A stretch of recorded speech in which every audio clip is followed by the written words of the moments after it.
தற்போது தந்தையோட வயது வந்து மகனோட வயதோட 2 மடங்கு. 20 வருஷத்துக்கு முன்னாடி வந்து எப்படி இருந்ததுன்னா, தந்தையோட வயது வந்து மகனின் வயதோடைய 6 மடங்கு.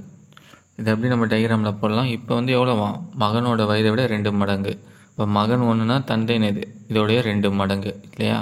இது வந்து எப்போ, தற்போது 20 வருஷத்துக்கு முன்னாடி எப்படி இருந்ததுதான், மகனோட வயதோடைய 6 மடங்கு. ஒன்றுன்னா இங்கே 6, சரிங்களா. இந்த மாதிரி எழுதிட்டு நம்ம என்ன பண்ணுவோம், ரேஷியோட டிஃப்ரென்ஸ் வந்து சேமாக இருக்கான்னு பார்க்கணும். இந்த டிஃப்ரென்ஸ்னால் வரும் 4, இதோட டிஃப்ரென்ஸ் வந்து 0. இப்போ 4 0வும் சேம் இல்லையா. அப்போ வந்து சேமாக ஆக்கிறதுக்கு என்ன பண்ணணும்னு பார்த்தீங்கன்னா, இதோட டிஃப்ரென்ஸ் என்ன, 5 கொண்டு வந்து இந்த ரேஷியோட பெருக்கணும். பெருக்கினா ஆகும் 10 5ன்னு கிடைக்கும்.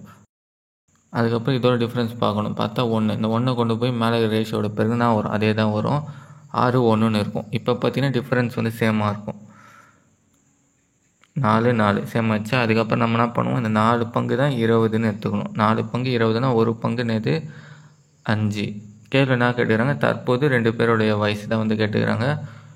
ஒரு பங்கு வந்து 5, அப்போ 10 பங்குன்னு அர்த்தம். 10 × 5, தந்தைக்கு வந்து 50 வயசு. அதேமாரி மகனுக்கு 5 பங்கு, ஒரு பங்கு வந்து 5, 5 × 5 போட்டால் 5 பங்கு கழிச்சணும் இல்லையா. 5 × 5 25, அப்போ மகனுக்கு 25 வயசு. இந்த மாதிரி டிஎன்பிஎஸ்சியில் கேட்ட ஏஜஸ் ப்ராப்ளம் பார்க்கணுன்னா டிஸ்கிரிப்ஷனுக்கு பிளேலிஸ்ட் வந்து செக் பண்ணி பாருங்கள்.